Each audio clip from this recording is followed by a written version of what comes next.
Yeah. Turn it down? Just a little bit. Yeah. So, That's good. All right, start it off. Hey, I'm Chad, Carolina Liar. I'm Johan. Hi, I'm Rick. Peter. All right. First off, I'd like to talk to you guys about going on tour with Kelly Clarkson and the Fray. How's that shaping up right now? I know you guys just started off, so. It's been pretty amazing, actually. People are cool, the Fray's really nice. Everybody in Kelly's camp is extremely cool. The guys, her band is kind of salt of the earth, amazing player type guys. The Fray is nice beyond reason. They're letting us, they introduce us to their crew anytime we have problems with gear. They're helping us out, and then they started this kind of parking lot, pool party, summertime festivals, things that we've got to figure out how to compete with. It started off with the Fray having like a little kiddie pool, and some national turf outside that everybody was just kind of sitting around hanging out with, having some drinks and a cardboard cutout of Kelly. She was a towel girl. And then 2 shows later, we show up in Orange Beach, and Kelly's got a 2-story blow-up water slide. Jeez. Behind the venue. So it's just getting bigger and bigger. Jeezy It was peas. amazing though, because I mean it's just a bunch of 20 and 30 somethings like just out there just being kids. It was just one of the absolute best moments I think so far in this tour, just seeing that thing and everybody just getting into their underwear and just going for it. It was great. Fantastic. So you guys, you started off in coffee houses out in LA. What's it like now moving into the 10,000 seat venues? It's pretty amazing.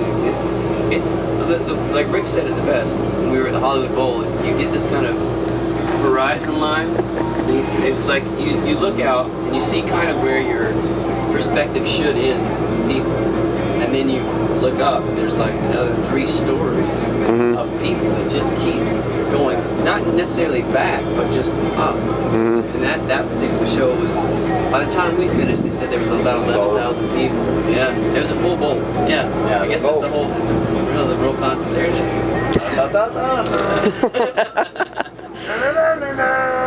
Well, I guess kind of in the light of with the pool parties, what do you guys do when you're not touring? Pool parties. Pool parties, yeah. Good. You have it. I mean, like the days off, the guys have been playing a lot of golf, actually. We do play a lot of golf. Yeah. Managed to play 4 courses so far in like 17 days. Yeah. So I'm pretty proud. Staying in good shape. And we're writing a lot too. We still have everybody's got publishing deals of their own. So in that's that idea of writing and getting songs for other artists and stuff like that. Just constantly working. It's kind of interesting because once you get it back on the road, the first couple of days, or first couple of weeks, it's just kind of getting a new groove because it's such a weird lifestyle out here when you do this. I mean, there is some romantic part of it, but the other side of it is you're just kind of a carny, different level. The ride that you take to get to the fair is a little better, but it's still kind of carnival-esque. Right, totally. Can you talk a little bit about the bus with the spot, snap, and win? How'd that come about? Our big pink bus? Yes. It came about, we're indie now. We're doing all of this out of our own pocket. And these drives were so big that at first we actually looked at driving everything ourselves. And then we did 2 of the drives, the first 2 shows with Kelly. And it was so much hell. I mean, it really was one of those things where a couple of days into it, it was only 3 days, but just getting back home, it took 2 days just to recover. So while we were out on those 2 days, we met one of our friends, a guy named David Porter, at our loft. And it was just, we were sitting there having lunch, and it just kind of, Rick and I just tossed it out. It's like, yeah, why don't you guys wrap the bus? And he's like, yeah, maybe that's a good idea. It's like, all right, well, cool. That would help us out a lot. We can actually afford to go out on this thing. A lot. Yeah, it gets so expensive. These things are crazy, with the fuel costs and everything. So we did that with them, and they had this whole music program. They're trying to get us started. Why are you guys doing these side shows? Like coming here to Columbus? It keeps fuel in the pocket, to tell you the honest truth. And it's in the other side of it. There's two real practical purposes. It helps us keep working, because every day when you're out here, it costs on average, probably about $1,000 a day to keep this thing operating. So in that, there's a way for us to get out here and practice new songs and still get paid and make sure that we're covering whatever our costs are while we're on the road and getting the extra work in it, trying the new songs out, stuff that we haven't really played very much before, and kind of work on things to try when we're out with Kelly. So there's a couple of sides to it that are benefits, but it is a bit taxing too, coming into a smaller place because you're used to those last couple of shows have been amazing. They have the absolute best gear that you could possibly buy out on those shows, and then you come back to a bar show. It's like, okay, this is good and humbling. This will teach us to remember what it took to get back to that big stage. Let's talk about the new CD. What inspired the songs that are on that disc? It still came from the same place as far as like the singer-songwriter perspective, but there was another side of it because we were still signed to Atlantic, and with that they wanted these big anthem, four on the floor kind of songs. They figured when we finished that last cycle, the last record, we were touring with Rob Thomas and we were playing some pretty big theaters at that point. They said, well, we honestly, in their opinion, what we needed was just bigger productions on everything. Everything should be bigger because they wanted us to go more towards these kind of arena shows. Right. And so that kind of inspired the production, but the content of the songs came from all that touring. Really kind of seeing America, that's where Miss America came from, was just the idea of seeing what the United States actually looked like while we were out touring, because the guys had honestly never seen the kind of homeless problem that we had in Sweden. There's nothing like that at all.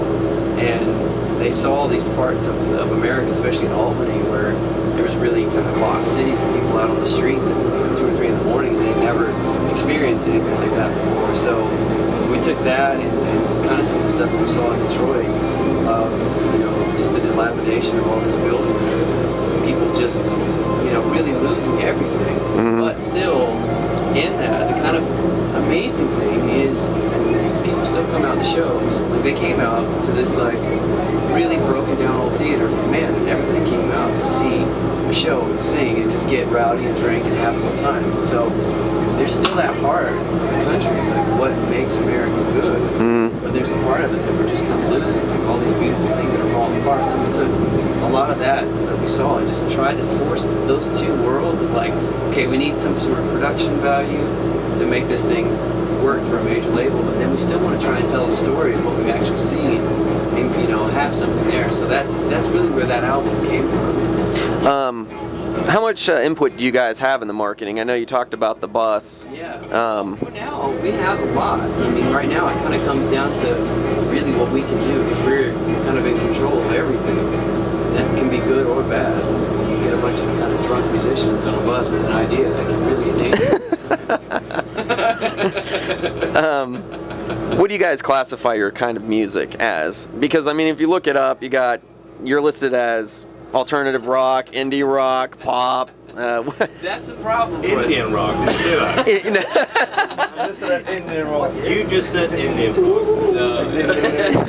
Hey, why not? If you guys got sure, you got everything else going on. Country western too. No, that's the problem with our band. I think if there's anything that becomes a luxury problem for us, is we go across the board. We have people that are 8 years old to 70 years old come out to our shows, and it's a good thing and a bad thing, because we don't necessarily fit anywhere, but as kind of a matter of survival, it's been great for us, because then in that effect we've been able to open and play for a lot of audiences, and with other bands we kind of fit with a lot of different artists and stuff like that. We can go out and play, and it just, because we're so kind of across the board, that it works.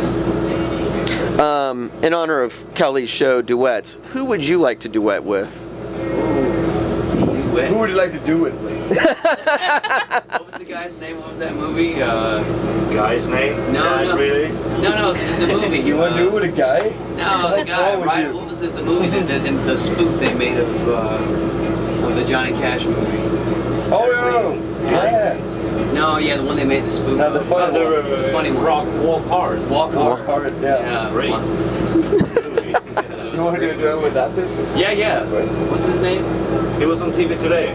We talked about him today. What's his name? Great actor. The guy with the trash can on his head when he's in the pool. It looked like a scuba diving thing. What's his name? Philip. I remember that man. Philip Michael Zombies? That's not that guy. No, for real, for duet, I had no idea. We did a duet with one of our friends in Sweden. She's an awesome singer. She's out touring with a band that is really worth checking out, a band called Kin. And that's one of those like Nordic bands that hands down one of the greatest bands of that region that never quite broke in the United States. They should have. They're huge everywhere else in Europe, but never could connect here. Her name is Camilla, and we did a duet with her, a song called Fly. And maybe now that we're free and clear, we can actually put it out. But that's definitely something to check out. If you like that kind of Nordic influence music, wow, you'll really enjoy Kin. But Cher Lloyd. Cher Lloyd, yeah, we did a duet with Cher Lloyd, that new girl that's coming up. She did a version of Beautiful People. And that's out now. I guess she's releasing that now on the States. She's on tour. Yeah, she's got a pink bus too. It's a little more appropriate for her, huh? So to answer your question, we were saying Eric Clapton. Yes. Eric Clapton it is. Stink. Or Cher. No Bono. No, that guy, he's tough. He asked, but we said no. Well, I guess what's the best thing that fame's done for you? Play golf for free. Yeah, a lot of free golf.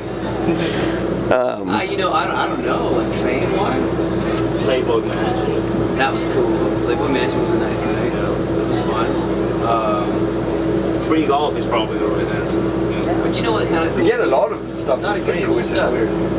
The actual benefit, the best thing that's happened is we've gotten a lot of good gear, free or cheaper gear, and the benefit that we've actually done to kind of offset the fact that we've been fortunate enough to get that, we give that stuff back. After we've used it for a tour or something like that, we've been giving it to a couple of charities to put those instruments back in schools. So we've actually tried our best not to be just so keep giving us stuff, just keep taking and taking. We've actually tried our best to keep that kind of flow going. Thank you, Gibson, Fender, Dunlop, but Yeah, we've been giving, and the funny thing is that once you're doing a tour like this, these things just get trashed. Right. And so you give it back to somebody who can service it, and it stays in a place for the next 10 or 15 years, and it's going to be fine. But as far as using it on a live show, it will never quite work the same again. Okay. 10 more questions. Two more minutes. I'd like to ask you about South Carolina. I'm actually moving there Wednesday, Myrtle Beach. Oh, wow, man. So, Turtle Beach. where's your favorite spot in South I Carolina? love Charleston. Downtown Charleston is it's magical. I know why you like that. The ratio. The ratio is amazing. One guy, 9 girls. Yeah, this is One true. guy, 9 girls. It's great. And there's a lot of history. Good Go there, music. check it out. Where are you going to live in Myrtle Beach? What part of town? South End, near the state park. Oh, yeah, I know exactly where you are. Oh, yeah. It's really The Air Force Base. Yeah. Isn't that a crazy part of town? Oh, yeah. Yeah, it's kind of a party part of town, isn't it? Oh, yeah. That's why you're moving down for the Well, party? you know. It's not too bad. No, it's not. It's great. And I don't know, it's like you're definitely going to get into it. Yep. Well, I think we're good. Thanks for your guys' time, and